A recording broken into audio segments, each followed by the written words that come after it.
Welcome to the Trust Factor Radio, bringing you interviews and insights to unlock the power of the subconscious mind to create authority, credibility, and trust. With your host, the Authority Architect and best-selling author, Neil Howe. Hello and welcome to the show. This is your host, Neil Howe, and today my special guest is Travis Bliffen. Mr. Bliffen has been featured in numerous industry publications, has spoken at SEO events, including SEMPO Cities in Chicago and Kansas City, and is known for his expertise in developing effective SEO and link building strategies for competitive niches, along with forensic SEO work, which is penalty recovery projects. And the Stellar SEO team helps online stores and mid-sized companies in competitive niches develop custom SEO strategies that enable them to reach their underlying business goals. Well, welcome to the show, Travis Bliffen. Thank you. Thanks for having me on. I'm excited to be here. Excellent. Well, I always like to talk about SEO and what's working and, hearing some of the results that you're able to get for your clients. But before we get into all that, tell us a little bit about yourself and your background and who Stellar SEO helps. Yeah, absolutely. So my background is a little bit unconventional, I would say, probably for somebody in the SEO industry. I actually was in the military as infantry. After I got out of the military, I worked for the Department of Corrections, so in a law enforcement role. And from there, I transitioned seamlessly over into doing SEO. So it definitely wasn't a background that I built intending to go into the SEO industry. But just through the natural course of events, I actually discovered SEO, found out it was something that I really enjoyed. And after a short while, I found out that I really had a knack for certain elements of SEO where people struggled. From there, I actually used that to start a company, and now we've been in business for just over 5 years. We started a little bit on the smaller business side, helping small businesses, maybe 5 to 20 people size businesses, and now that's kind of upgraded to the 50 to 200 people business range. Main thing with that being, as we've developed our company, we've came up with a lot of systems that allow us to scale up certain parts of link building. So content development, we have the capability to do that at scale, as well as link building at scale, and combine that with our ability to troubleshoot and problem solve penalties of the past. The past 5 to 6 years in the SEO industry has been riddled with updates from Google. And the aftermath of that is a lot of websites that were penalized and they weren't exactly sure what happened or what they could do to recover.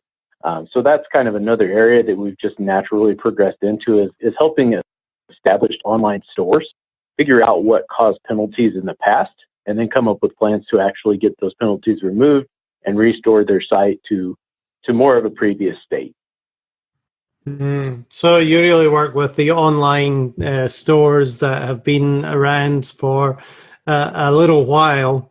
And I know one of the notable ones that really got hurt with the penalty before was JCPenney that many SEOs know about. So you help them try and prevent those kinds of issues. Yeah, absolutely. We help them try to prevent those issues, and all the plans that we build are extremely safe in being resistant to future updates. But a big part of what we do before we can get into the new plan is we have to understand the history of a client. We have to understand the history of a website. That way we know what areas to check for problems that were common at the time.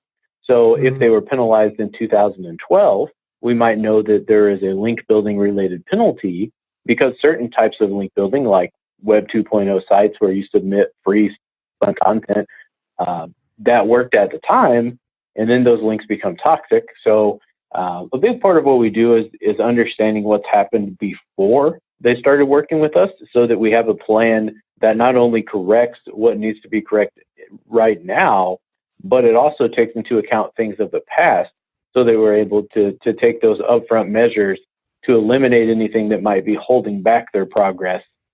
Because if you don't do that, you can do all the right things now, but if you don't find and fix the underlying problem, then the results you get for the same effort are going to be much less. Hmm. So that's one of the main problems, is having a bad history with a toxic backlink profile. But what other problems do you come across that the companies that you work with have? So mostly all SEO problems can be broken down into one of three categories. They're related to backlinks, they're related to technical SEO, or they're related to on-page optimization. Historically, if you wanted to optimize a page for a particular keyword, you would mention that keyword several times on the page. Anywhere from 5 to 25% of all the words on your page would be one specific keyword. As updates happened and as Google got better at understanding content, they actually started penalizing sites that mention keywords too much versus allowing them to have a benefit over sites that mention them less. If you go back 15 to 18 years, there was a time when repeating your keywords in the title and in the meta keywords was enough to actually help you outrank some other sites at the time. But as Google has progressed, as they've gotten better at interpreting information and drawing conclusions and creating a network of relevancy between terms and between different pieces of content, they've stopped looking at small signals like how much you use one particular keyword. And now they started looking at the overall topical relevancy of a page. So if you're an online store that was built 20 years ago, you might still have pages on your website that say a keyword 25 times in 1,000 words or 25 times in 500 words of content. So it's over optimized. And that can actually be something that holds your site back. On the technical side of things, it could be anything to do with site speed or whether or not your site actually works well on mobile devices and is adaptive. Or it could do with Google's ability to actually crawl and understand your website. And if you have any of those issues, then link building and content are not going to help you. And on the flip side of that, if your technical SEO is right, but you don't have any links and authority and all of your content is wrong, you're going to have a problem. So we take a holistic approach when we look at the potential problems with a website, but they fall into one of those three categories primarily. So what right now is making the biggest difference to these websites? Is it still backlinks that have the biggest impact on ranking, or does it really all revolve around the technical and the on-page before you even look at backlinks? Right. So backlinks traditionally have been a very strong signal for SEO, and has been very impactful throughout the past 15 to 18 years. That aside, there's a few things that you have to look at now in addition to link building. Okay, so whenever you do a search result, or whenever you go to Google and you do a search and you look at the search results, you will see that depending on the type of phrase that you use, you'll see different results. So if you go and you look for link building service, you might see companies that offer a link building service. If you go and you type link building services, you might see sites that compare the top link building services. If you go and you search how to do link building, you're going to see blog posts and tutorial guides that teach you how to do link building. So if you have a sales page and you're trying to rank that for how to do link building, you're going to be fighting an uphill battle, because that is not what Google wants to show people, because they don't think that it's the best result for that query. So while link building is important, it's equally important to understand the intent of the person searching and make sure that your content is the right type of content to answer the query. Because if you don't have both sides, then you're not going to see the results that you should. And you're not going to fit a round peg into a square hole, for lack of better words, in Google anymore. There was a time that links could do that, and now Google has gotten better at understanding searcher intent. And as a result, you have to have the content that is right for the search, and it has to be authoritative, and you build authority through link building. So what does that content look like that you generate now? Are you trying to rank for a bunch of different terms with topical relevancy, like you said? Yeah, so naturally in creating, if you create content from an area of expertise, so if you have no experience in a particular field, you haven't done your research, you're not going to pick up on a lot of the related terms and related information that somebody with industry experience would use. So the very first thing that we try to do with our content to differentiate is make sure that we have an understanding of all the industry terms specific to any industry. Because what you'll notice is, aside from the keywords that you are intentionally trying to target with that content, you might end up with 100 or several hundred long tail keywords that people are searching for, but you would have never thought to target those terms, but they come out naturally in the process of developing content. So we use a little bit different approach than some other SEO companies when it comes to content development.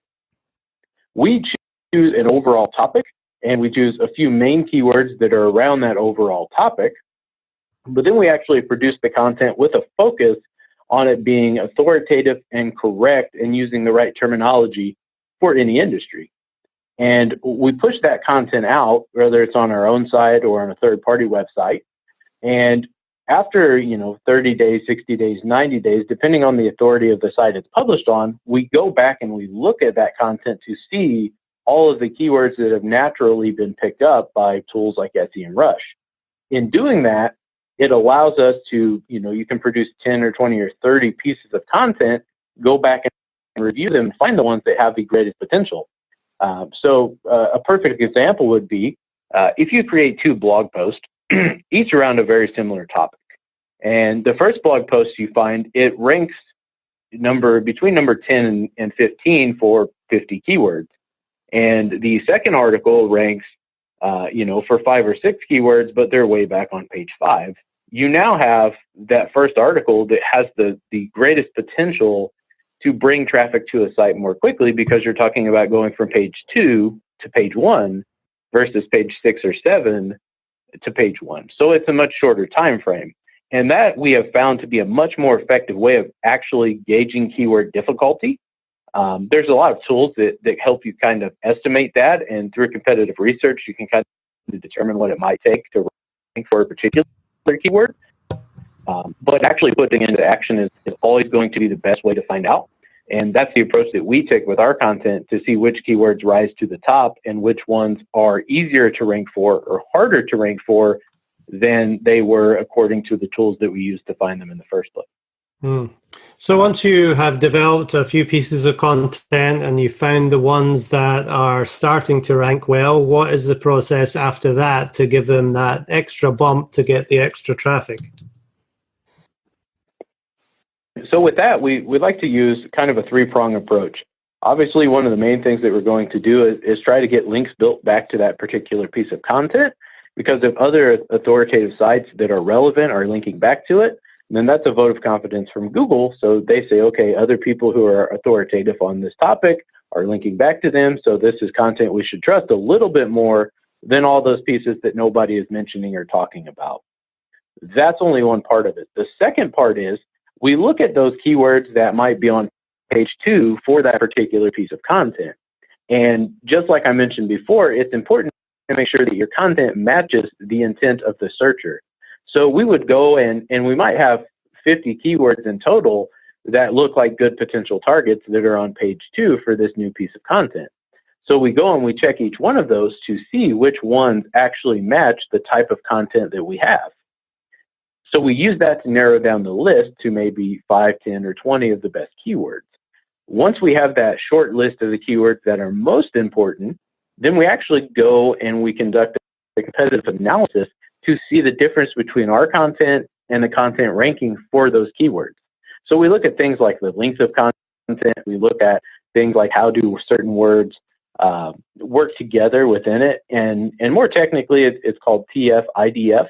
But a really simple way to think about this is how terms occur with each other to give a context clue to Google.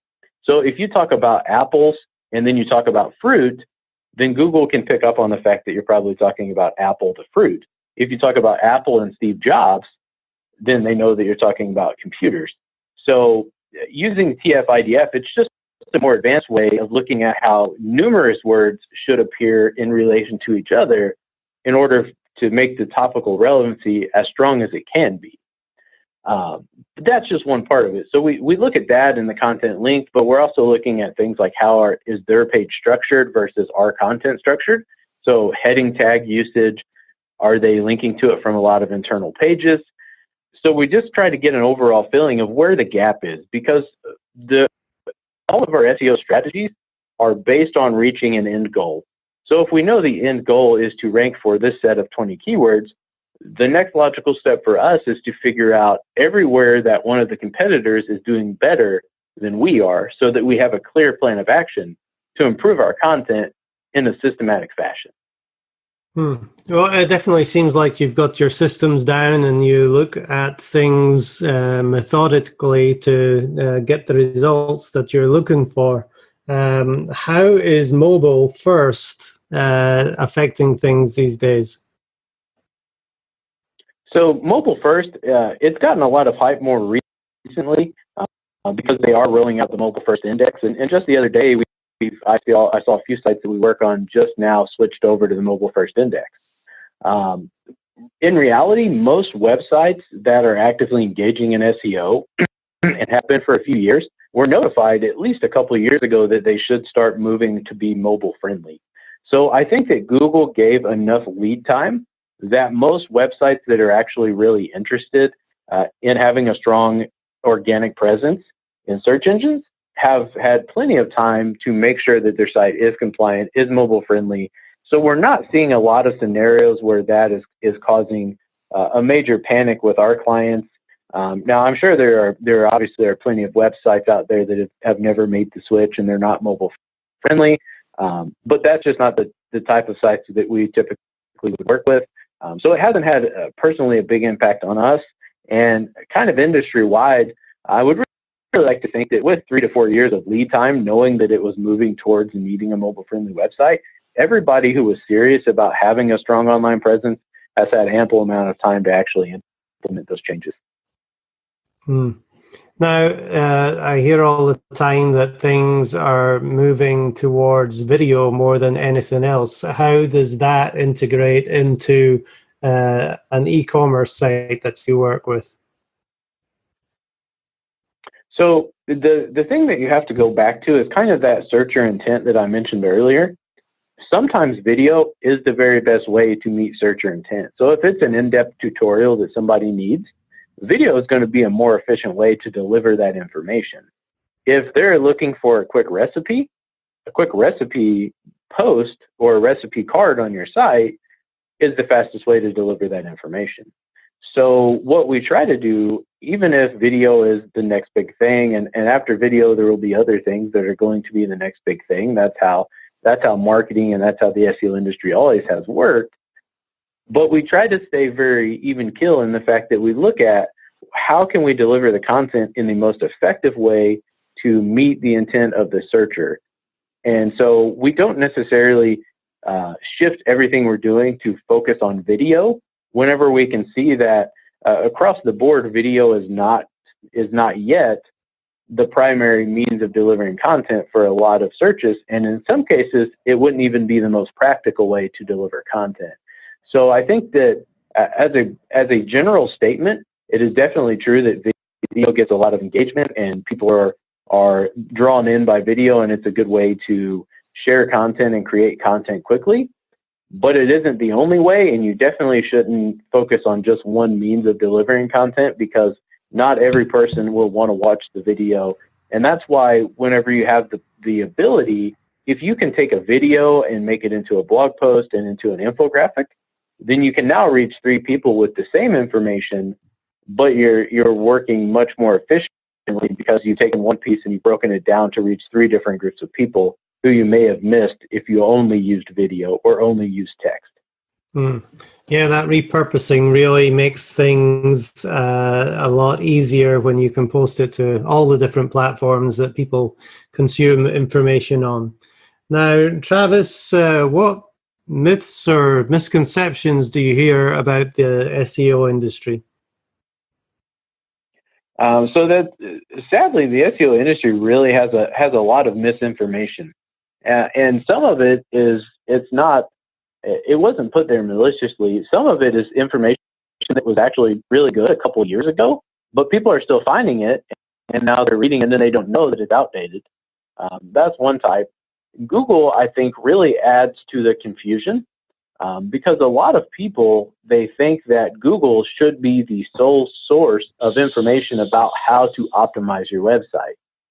But what you have to keep in mind with that is that while Google does give you really good guidance about, from a technical standpoint, from a crawlability standpoint, what your website should do so that they're able to understand it and process the information on it, what they don't want to do is tell you ways that you can gain an advantage over other websites by focusing on a few areas. They keep it very broad.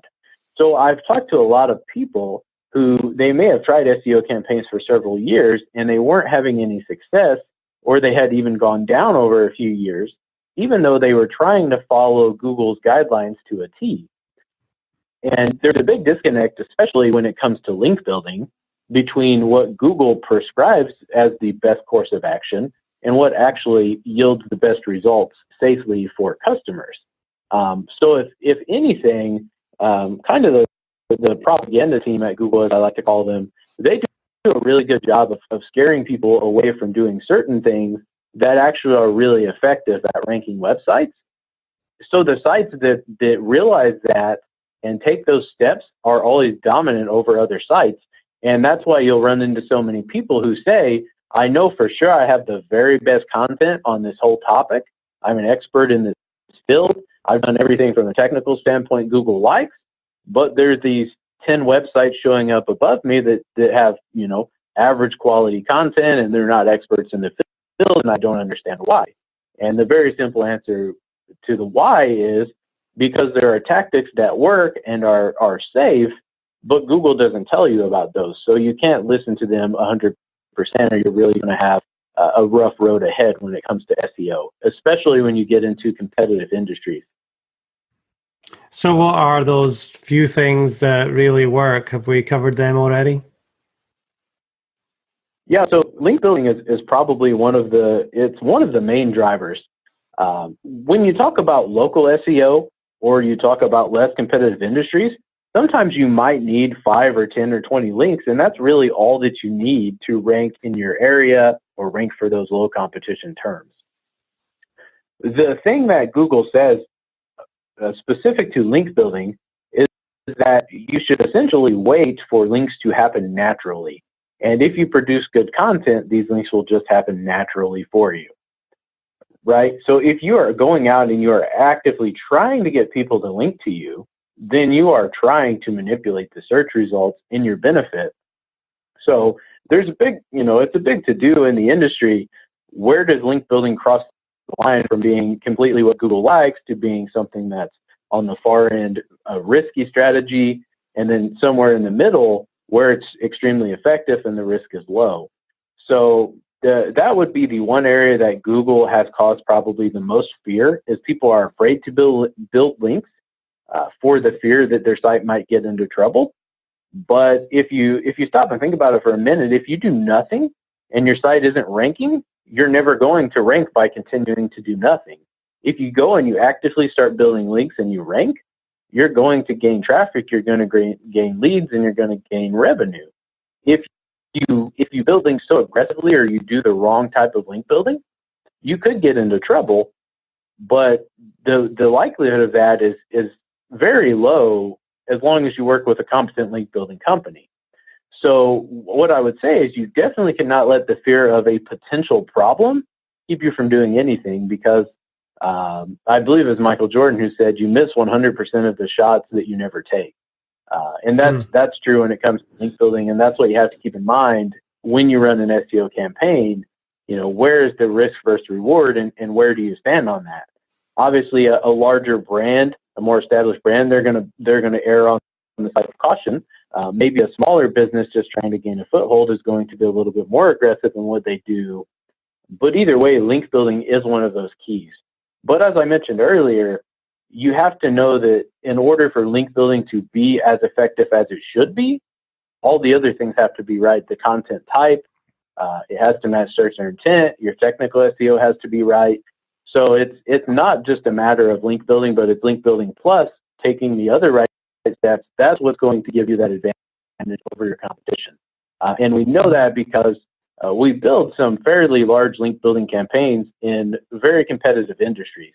And using that combination of content, technical SEO, and aggressive but safe link building, we've been able to skyrocket past a lot of sites that have been, trying to make the climb for a few years and just staying stuck. So what other fears do you see people that you talk to have if they're thinking about getting an SEO practice campaign done for their site? What kind of things are holding them back? Yeah, so one of the biggest problems, and this probably comes back from about 2011, 2012 when updates first started happening, is there was a time where you could do a lot of really low quality, high volume, automated tactics, and those would actually produce rankings. The people who were doing those things at the time knew that they worked, and there had never really been a huge Google update that made such a big impact on the industry that there was a large fear at that time. So a lot of business owners thought, okay, I can pay for this SEO service. It's very inexpensive comparatively, and they have examples to prove to me that what they're doing works. So I might as well go and try this. And what happened is Google realized what kind of tactics were being used and overused, like spinning articles and submitting them to multiple sites, a lot of directory links. The list kind of goes on of tactics that were used. But Google said, okay, we realize these are being used. We're going to figure out how to combat this. And when they did, that's when a lot of sites lost rankings and never regained them because they had such a poor SEO strategy to begin with. So if you fast forward to today and the past couple of years, there is a fear among people when they're engaging with an SEO company as to exactly what type of campaign you will run or what type of tactics you use, because they don't understand all of the intricate details of SEO. But from the propaganda team again at Google, and from Google very strategically targeting certain tactics and using high-profile sites to prove a point, like JCPenney, they've created enough awareness that there is a potential to be penalized or a potential to lose traffic that people are more concerned about it. In their perception of it, they might believe that their likelihood of getting penalized is 80% whenever it might only be 10%. So I think that there's definitely a misconception there about what Google can and can't do, what Google will and will not penalize you for. But that it's been a good thing at the same time, because there are a lot of SEO services that existed 5 years ago, and they were not able to adapt and come to modern day effective tactics that are long term. And so it kind of weeded out a lot of companies that were not doing good work, and it helped companies who were able to adapt kind of rise above those people. So it kind of was a self-correcting market in that sense. But people do have that underlying fear, especially people who have been around for 10 or 12 or 15 years, and they've seen this progression happen. So they know that there is a potential for a major Google update to happen that has a really dramatic impact on their site's visibility and across the board visibilities, even of large websites. So give me an example of somebody that you have worked with over the past few years that you've been able to take care of their technical problems, as well as have a good backlink SEO campaign going for them. What kind of problems did they have when they came to you, and what were you able to do for them, and what was the outcome for their business? Yeah, absolutely. So one that I can think of, and this is a recent project. We're only about 5 months into the project right now. But we essentially started with three things. There were some technical SEO issues, not necessarily to do with site speed or crawlability, but how the site was structured. There were some issues, although minor, with the content. They actually had really high quality content, which was a nice change. But there was some opportunities to review it from a competitive analysis standpoint and find small adjustments that could be made. But the big push on this one was actually link building. And since we started with this website 5 months ago, their organic traffic has went from 360,000 a month to, in September, it's just over 1 million. in the month of September so far. And that Excellent. link building campaign is very aggressive, but it's also very effective because we're using high quality tactics. We're using editorial link placements, which means that we're reaching out to sites in a really high volume, but only good quality sites, and we're providing them with relevant and high quality content. And we're able to do that at scale. So it allows us to really expedite the growth process, but to do it safely, because if you go and look at it, it's high profile, high authority sites in their industry, and they're in the tech industry. So it's other tech sites. So in doing that, you can build links faster than people think that you can, because, you know, if a site goes viral, they get links very quickly. If you get a lot of high quality links at a fast pace, you're going to see growth as long as those other two elements are there.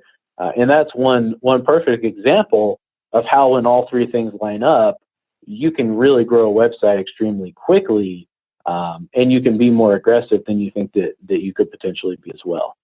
Mm.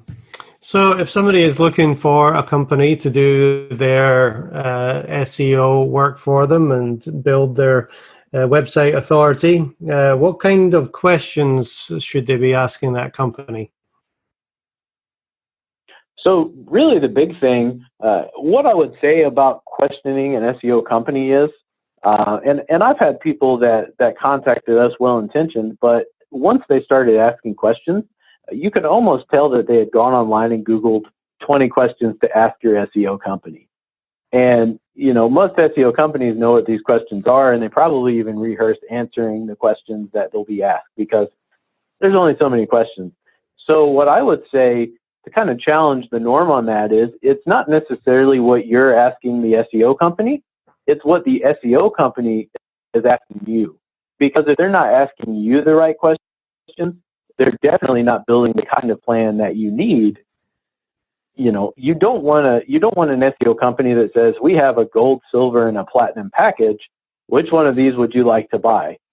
An SEO company, the salesperson from an SEO company, they should be a consultant to you. They should help you build a plan that helps you reach an end goal. If they don't know what your end goal is, they're definitely not going to be able to create a plan to reach it. So we're not a package-based SEO company. Every plan we build is custom. But to build that plan, we have to ask a lot of questions in the beginning to make sure we know what we need to do and where we're trying to go. And it starts with a broad understanding. Maybe a person wants to double their online sales over the next 6 months. But beyond that, we now need to know what's the allowable budget per sale. You know, can you pay $10 per sale and it still be profitable for you, or can you only pay $2 per sale and be profitable? Because we might find that there's more than one way to achieve the end goal, but only one of the 3 or 4 methods that we could possibly use would make sense from a business standpoint. So asking questions is good, and if you have burning questions, you know, definitely encourage them, and they should be willing to answer your questions and kind of help you understand. But far more telling is how much work they're doing to understand your business, and how much work they're doing to ensure that if you work with them, the possibility for success is extremely high. Well, great answer. I really like that one. Now, if somebody listening to this wants to reach out to you, Travis, what's the best way for them to do that? Yep. So the best way is just go over to our website, stellarseo.com. On pretty much all the service pages, you'll see a big, bold consultation request form, and it's going to ask you what kind of service you're interested in, or just if you need help in general. But once you do that, that's where our consulting approach begins.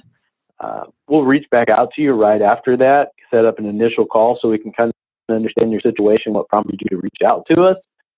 And from there, we go right into starting to understand more about your business and get to the root goals of the campaign, and that's the first steps with us. So definitely, you know, check out our website, read the information on there. There's a lot of good information on the blog about our SEO auditing process. But once you're ready to take that next step and get some actual hands-on assistance from us to understand if SEO is a viable solution, and if we would be a good fit to potentially work together, then just use any one of the consult forms, and somebody from our team will reach back out to you pretty quickly. Well, Travis Bliffen, it's been very interesting and educational talking to you today. Travis is the owner of Stellar SEO based in Nashville. Thank you very much, Travis, for being my guest on the Trust Factor Radio today. Hey, I really appreciate it. Thanks for having me on, and I did enjoy the questions, and hopefully everybody will at least learn a couple of things that they hadn't thought of. So thanks again for having me. Excellent. And to our listening audience, if you like what you hear, hit that like button and share, and we'll see you next time on the show. You've been listening to the Trust Factor Radio with Neil Howe. To learn about the resources mentioned in the show and to listen to past episodes, go to thetrustfactorradio.com. To get a copy of the book, The Trust Factor, go to thetrustfactorbook.com. If you are ready to act now and build your authority, credibility, and trust, schedule a consultation with Neil at theauthorityarchitect.com.